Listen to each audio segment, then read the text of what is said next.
Hello, and welcome to another edition of SYNLAB Podcast. My name is Uchenna Amadi, and I'll be your host. Today, we will be discussing Closing the Gap, a Pinky Promise. With me here are these amazing people. We have Miss Ezinne Obii-Okpala, we have Dr. Yemisi, and we have Mrs. Nene. Yeah, Mrs. Nene Bejide. So before we go ahead, I would like to briefly introduce them so that we understand that these are professionals in this field that we're talking about today. So I'm going to start with Mrs. Nene Bejide. Apologies, please. She is the founder and principal consultant at Blanche Eagle Communications, a fast-rising public relations agency in Nigeria. She brings over 6 years of experience in the media industry as well.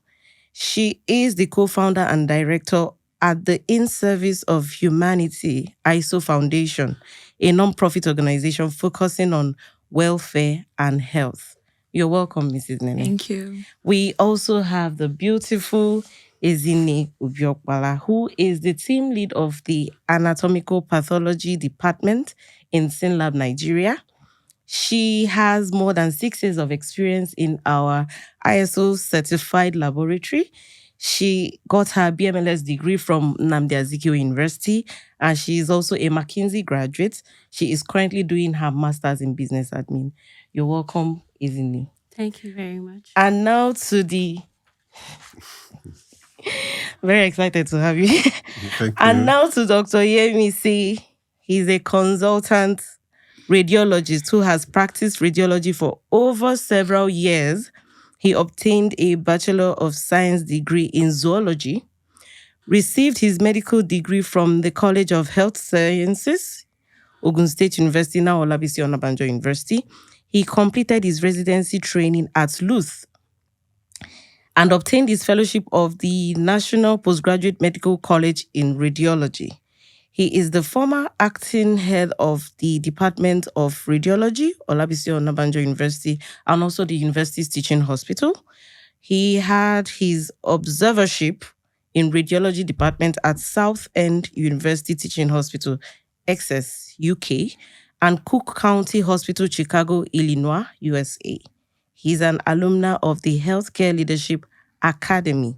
He has attended several conferences on and updated his courses both in and out of Nigeria. His area of interest is breast imaging and uroradiology.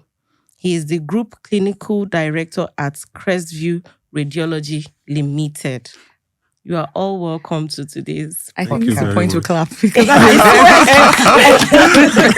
a very strong I profile. was trying to hit him as one of my mentors already. I think that's a very, Carry me along too. I feel honored. I think that's a very strong profile. Yeah. Yeah, very strong. Thank you So, very like much. we said, today we will be talking about closing the care gap.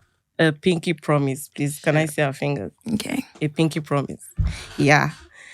So before we proceed, please do not forget to subscribe, like, share, and follow SYNLAB Nigeria on Spotify. So now, the elephant in the room. Let's talk about cancer. Yeah, that's why we're here. So we know that cancer is one of the leading causes of death around the world. So to a layman, we wouldn't even know what cancer means to them. That's part of the reason why we are here. So I would like to ask Dr. Yemisi. So please, can you explain to us what cancer means to you? Thank you very much. Well, cancer simply occurs when there is an abnormal growth or development of the cells in the breast or any part of the body generally. But in specific to breast cancer, the cells of the breast, when they just grow without obeying command again, so it then becomes like a tumor in the breast. So just like any cancer generally. So the cells just hit the ground running. They just keep running. They just, Yeah. most of the time, growth, there is a complex of commands, obeying commands, but it's as if they grow out of hand. They don't obey commands again. They don't grow in proportion to other parts of the breast. So that's what, when it results to cancer, or when we say tumor generally. Okay. So narrowing it down to the breast, Yeah. please, what are the causes of breast cancer? Okay, generally, there is no specific cause, but we have maybe what we call risk factors. Yeah. So there are risk factors in development of breast cancer. For example, some people have strong family history. That's a risk factor. Then exposure to maybe some medication, some of the even cosmetics, chemicals. Cosmetics. It could be radiation and all those. So those are some of the, then maybe smoking. So those are some of the risk factors that, predispose ones to having cancer. Okay. Yeah. But So I we have a think lot of risk to factors. also add, I think too much alcohol consumption and then weight. For example, when you're obese, Obese, yes. you're likely predisposed to Yeah. having cancer and breast cancer at large. Okay, thank you very much. So let me speak with Mrs. Nene at this point. So what would you say is the importance of NGOs and foundations in closing the care gap in Nigeria? Okay, now that's actually a very good question. I would come from our own perspective. Sure. Why we actually have at ISOH, why we are focusing on health and welfare, right? We realize that I'm sure there are like a lot of health NGOs doing things, Sure. but maybe because of the amount of work that we need to do, then we begin to what's the word? I wouldn't say lose focus, but diversify so much, then we don't get to like close that healthcare gap properly. So I would say that if I'm speaking from my own perspective, what the role we're trying to play is trying to create affordable health structure, healthcare services for people, right? So we are creating subsidized costs for payment. So for example, we had conversations where people actually have cancer and they needed to do surgery. So we would help make payment. I mean, we have to confirm that the person really has it, speak with the doctor, and then we can make payment to the hospital. I think that NGOs can come in, health NGOs can come in to, if they have the funds, they could build affordable clinics that people can work into.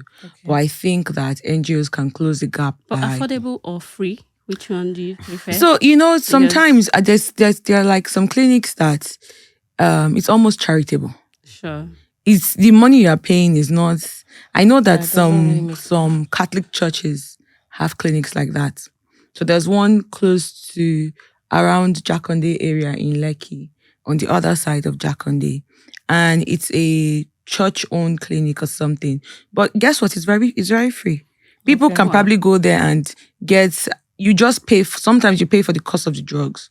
So things like, it's not a government hospital, but things like BCG and all those things are free. So I think they are subsidized. So they are heavily subsidized because it's being funded by the church. Okay. I think the NGO, the most important thing I think they do a lot is creating awareness. I think that's a very key factor. But I think we have to move beyond awareness because but even with the awareness on ground, I feel a lot more persons are not really aware of what is ongoing. Okay, we'll get to the awareness part. So, but I picked affordability and subsidized. Yes, subsidized. Yes. Thank you very much. So, for Ezinne, as a scientist with the number of years of experiences you've had on the bench, so I would like to find out, how is cancer diagnosed? Okay. Or let's say narrowing it down to breast cancer. What test procedures do you use to confirm a diagnosis? Okay. For the general cancers, I know, talking from the lab perspective, there are tumor markers that can be used in diagnosing breast cancer, like the CA153. Yes. Is for breast cancer. There are other ones like CA129, there is AFP, alpha fetoprotein. And so there is also the part where a biopsy is taken, true cut biopsy, it could be incisional biopsy, it could be excisional biopsy, and taken to the lab for processing. Okay. There are also computerized tomography, there are x-rays, there are MRIs through which the person can also, but for that, it's not really conclusive with the radiology aspect of it. I'm sure Dr. Toyobo can also come in here. Yes. Okay. Okay. Let me, go down, to the ladder a little bit. Okay. In diagnosing breast cancer, I think that most people come through their GP in quote. Yes. So is that by saying, I feel something that is unusual in my breast, or from my awareness, people just go. So let's assume that somebody felt something, we want to diagnose. From radiology point of view, Yes. We start from mammogram. Of course, physical exam. Your doctor, you go to the hospital, will examine you and say, can they feel anything or not? But it is not every time you feel something. Yes. You understand? So you come, we do mammogram. So if you are within the age bracket that qualifies to do it, then from mammogram is like X-ray of the breast. So then from there, we might need to do ultrasound scan depending on what we find on the mammogram. So because we can categorize whatever we see. From there, just like Ezinne said, if we need to do biopsy, then we do biopsy is taking a pinch from whatever we find from the lump, then we send it to the lab for the pathologist to help us process and look at the type of tissue or the cells that is there. They can then confirm, from what we are seeing, this is exactly cancer. And actually, they can also tell us in the lab the type of cancer that it is that we are dealing with. A follow-up question. Is breast cancer gender specific? I will not say gender specific, but maybe gender sensitive. So break it down. Yeah. So what I mean by that is that it's not as if it's specific, but it's more sensitive in women because men too can have cancer of the breast. Okay. So, but maybe it's more commoner in women. About maybe in the US, for example, about 1 out of every breast cancer is found in men. Okay. So it's not very common in men, but that is not to say that it doesn't happen. Yeah, Okay. sure. Can you sorry, please. SYNLAB, Before you proceed, can you tell us the types? Okay. Types. There are several types of breast cancer now that has been categorized. Okay, let me take it like this. The breast have about 3 major structures. Yes. We have what we call the lobus. That is where the breast milk is being produced. Okay. We have the duct that carries, it's like a pipe that carries the breast milk. Then we have the connective tissues. The tissue like the stroma, she said, the fat and the fibrous tissue. So at times it depends on which parts of this breast tissue that the cancer developed that we used to. For example, if it develops in the lobus, we say invasive lobular carcinoma. Oh. So it develops from the lobus, then it can spread to other part of the breast. So it depends on the part. Yeah. So if it's in the duct, we say invasive ductal carcinoma. Okay. You understand? So those in the other part of the breast tissue has name too. So we also have some that are not very common. We have what we call ductal carcinoma in situ. This one is within the the duct. It's just confined within that duct. Then we have one we call Paget disease. You understand? So we also have inflammatory breast cancer. You understand? That one they are not very, those types are not very common, but they are a bit trickish in order to diagnose. You understand? But all this can be, we have mucinous type, it develops from the mucin of the breast. So it depends on the point of origin. Exactly. Thank you very much, doctor. So Nene, in a few seconds, I would just like to ask, are there charity events organized to help raise funds? And how often does your foundation organize breast cancer campaigns? Charity events for us or for in general? No, For me, okay. Yes.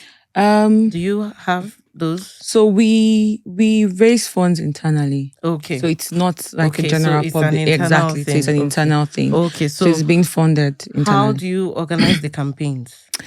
So we partner. Okay. So major thing that we actually do is that at In Service of Humanity Charity Foundation is that we are heavy on partnership and collaboration. Yes, because we know that there are people that have been there before us, and the only thing that is stopping them is the funds. Okay. So we have the money, and then we go to organizations that we know that are credible and do those things. So, for example, last year and this year for cancer awareness, we're partnering with Shibekli. Okay.